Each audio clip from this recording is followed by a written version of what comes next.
Always two there are. No more, no less.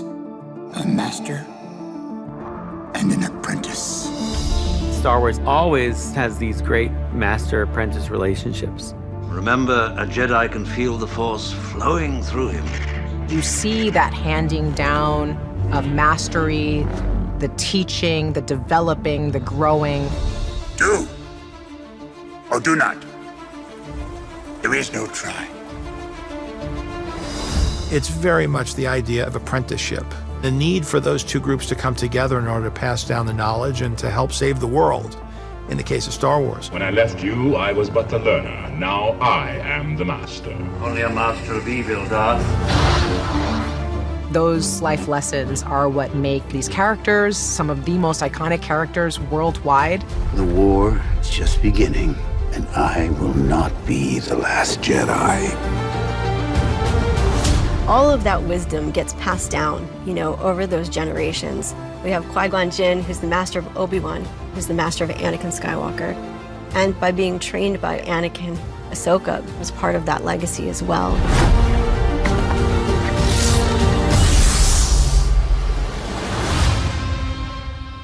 Ahsoka is a character that Dave Filoni created and worked with George Lucas on in the Clone Wars.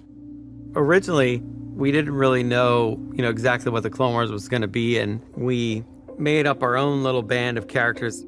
There was a character that was a Jedi, and there was a Padawan, and thought, we'll put them on adventures. But, George had other ideas. He says, well, and this character, and he points to the Padawan we had, and he says, let's give Anakin Skywalker a Padawan. And I was like, Anakin doesn't have Padawan. And he just looked at me and said, Anakin has a Padawan. And that was basically it. That's how Ahsoka came about. We cast Ashley Eckstein to be the voice of the character. And she's fantastic in the Clone Wars and Rebels. Ahsoka is one of the most well-developed characters in Star Wars, period. She is the apprentice of Anakin Skywalker. She is the only one that he is trained to be a Jedi. This young teenage girl who was trained to be a keeper of the peace had to become a warrior worthy of standing next to the greatest Jedi of all time. Ahsoka's story and her growth has mirrored my own. As you see my style of storytelling mature, the stories got more complex. It had grown to the point where I wanted to take what I was doing in animation and really see if I could get it to this type of storytelling that I'd grown up with in Star Wars. Mandalorian Season 1 was a perfect place for me to experiment with my own creativity and style, but have a great backstop and support from collaborating with all these other extraordinary people. You must reunite it with its own kind. This is the way. So when Season 2 came around, I was like, for my episode, I was like, well, I'm gonna do Ahsoka. I'm like, I just need to try this. Let's do it. Ahsoka Tano, Bo-Katan sent me. I hope it's about him.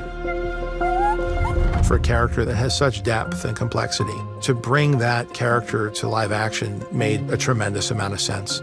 Tell me what I want to know. Where is your master? George visited the set when we were filming the lightsaber fight in the Japanese garden, Season 2. And I think it was really encouraging of Dave stepping up to this role. And so George would turn to Kathy and myself and be proud of Dave. He was Dave's teacher, and Dave was his apprentice. There are moments when I just stare at her and I'm just like, wow, she just looks like this thing I've drawn, but Sarah's done all the research. Like, she knows the character, but now she has to become it in a way that's never happened before. Yeah, it actually, the thing that feels most awkward right now is talking with you. The posing and sort of the stances we're doing, that's not unusual, but speaking as Rosario while in Ahsoka is a little startling. I really love the transformation and really deep diving into who she is. Rosario Dawson is just such an incredibly powerful actress, and she loves this character. I think everything about who Ahsoka is has just brought to life in a way that almost nobody else could. She not only gets a character, but she gets like the Star Wars of it all, which is an important ingredient. You have to be in it. This is a hard thing. You're gonna have to be painted orange every day. You're gonna have to put a prosthetic on your head every day. You're gonna be training like a Jedi to learn how to lightsaber fight almost every day. I'm playing someone who is an absolute expert. And so I really wanted to be able to physicalize that as much as possible. Yeah, Jedi's primary weapon is a lightsaber. There need to be a lot of lightsaber fights. And they have to be good because our fans know the difference. When I started getting my stances and some of the postures and, started really getting my left hand up to par with my right, that I started to really feel like I was sinking into who Ahsoka was, because her physicality is such a huge part of who she is. No matter how tired I was like, sign me up for some more. Sign me up for some more. When you step into Star Wars and work with George, you are part of a legacy. You're part of a history, and we had to uphold that history and yet do this completely new and different thing.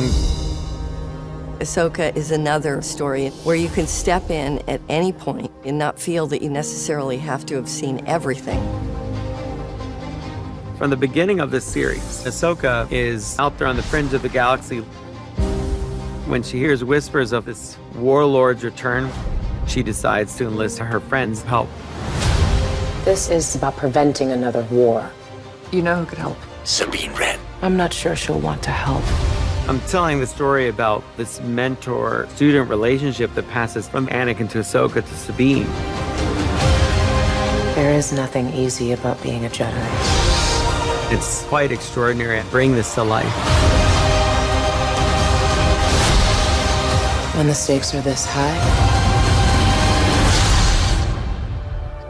On our show, the story goes in places you can't imagine with new characters you've never seen in live action before. Rosario brings people together. She's a perfect leader of the show.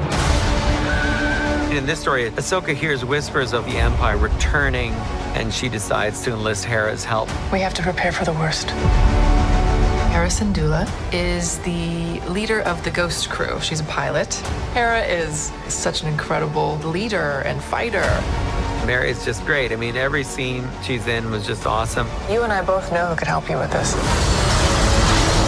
Oh my God, that is Sabine. Natasha's so perfect for the character. Sabine's already a warrior and very proven, and she's Ahsoka's former apprentice. You never made things easy for me, Master. I love Sabine. She struggles with her emotions. She's impulsive. I think she's just relatable. She's got good intentions, but she doesn't always make the right decision. I love the complexity of the characters in this. They're a bit unpredictable. They're all struggling with a set of circumstances, and they need each other. Buckle up. This is so powerful. This is provocative, exciting, and fun. I can't wait for people to watch it. We have a lot of work to do. Once a rebel, always a rebel.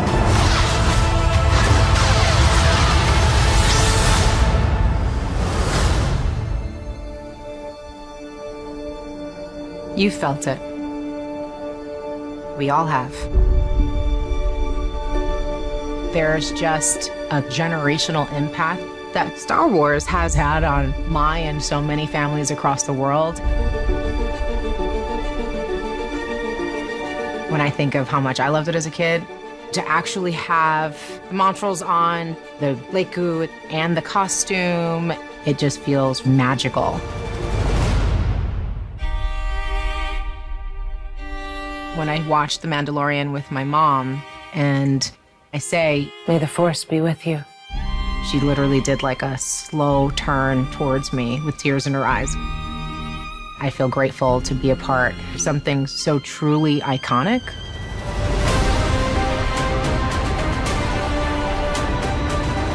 Getting to play Ahsoka has been an absolute dream come true.